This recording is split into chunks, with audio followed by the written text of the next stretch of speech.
If you want to change the world, start off by making your bed. If you make your bed every morning, you will have accomplished the first task of the day. It will give you a small sense of pride, and it will encourage you to do another task, and another, and another. And by the end of the day, that one task completed will have turned into many tasks completed. Making your bed will also reinforce the fact that the little things in life matter.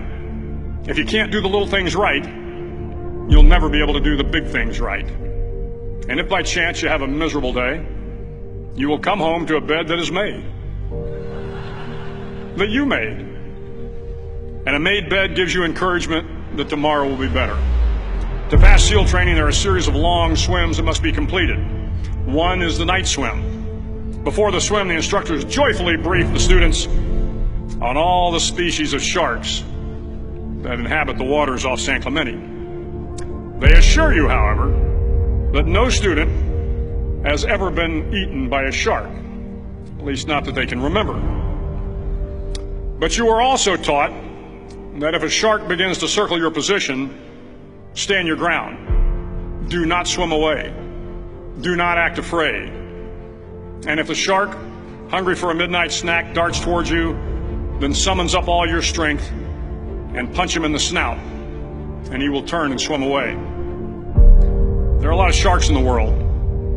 If you hope to complete the swim, you will have to deal with them. So if you want to change the world, don't back down from the sharks. Over a few weeks of difficult training, my SEAL class, which started with 150 men, was down to just 42. There were now 6 boat crews of 7 men each.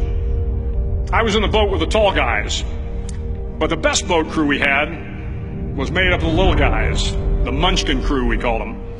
No one was over 5'5". The Munchkin boat crew had 1 American Indian, 1 African American, 1 Polish American, 1 Greek American, 1 Italian American, and 2 tough kids from the Midwest. They out-paddled, outran, and outswam all the other boat crews. The big men in the other boat crews would always make good-natured fun of the tiny little flippers the Munchkins put on their tiny little feet prior to every swim. But somehow these little guys from every corner of the nation and the world always had the last laugh, swimming faster than everyone and reaching the shore long before the rest of us. SEAL training was a great equalizer. Nothing mattered but your will to succeed, not your color, not your ethnic background, not your education, not your social status. If you want to change the world, measure a person by the size of their heart, not by the size of their flippers. The 9th week of training is referred to as Hell Week. It is 6 days of no sleep, constant physical and mental harassment, and 1 special day at the Mud Flats. The Mud Flats are an area between San Diego and Tijuana where the water runs off and creates the Tijuana Sloughs, a swampy patch of terrain where the mud will engulf you. It is on Wednesday of Hell Week that you paddle down to the mud flats and spend the next 15 hours trying to survive the freezing cold, the howling wind, and the incessant pressure to quit from the instructors. As the sun began to set that Wednesday evening, my training class, having committed some egregious infraction to rules, was ordered into the mud. The mud consumed each man till there was nothing visible but our heads. The instructors told us we could leave the mud if only 5 men would quit. Only 5 men, just 5 men, and we could get out of the oppressive cold. Looking around the mud flat, it was apparent that some students were about to give up.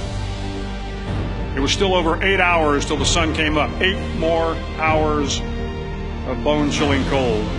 The chattering teeth and the shivering moans of the trainees were so loud, it was hard to hear anything. And then one voice began to echo through the night. One voice raised in song.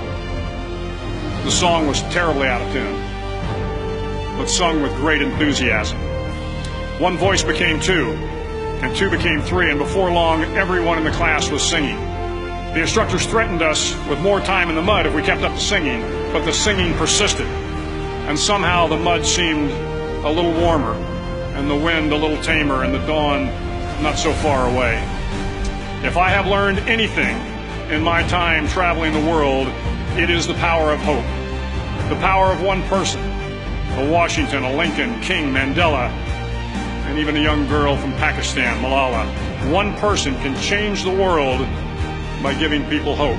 So if you want to change the world, start each day with a task completed. Find someone to help you through life. Respect everyone. Know that life is not fair and that you will fail often. But if you take some risks, step up when the times are the toughest, face down the bullies, lift up the downtrodden, and never ever give up.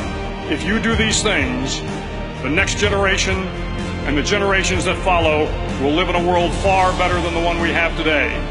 And what started here will indeed have changed the world for the better.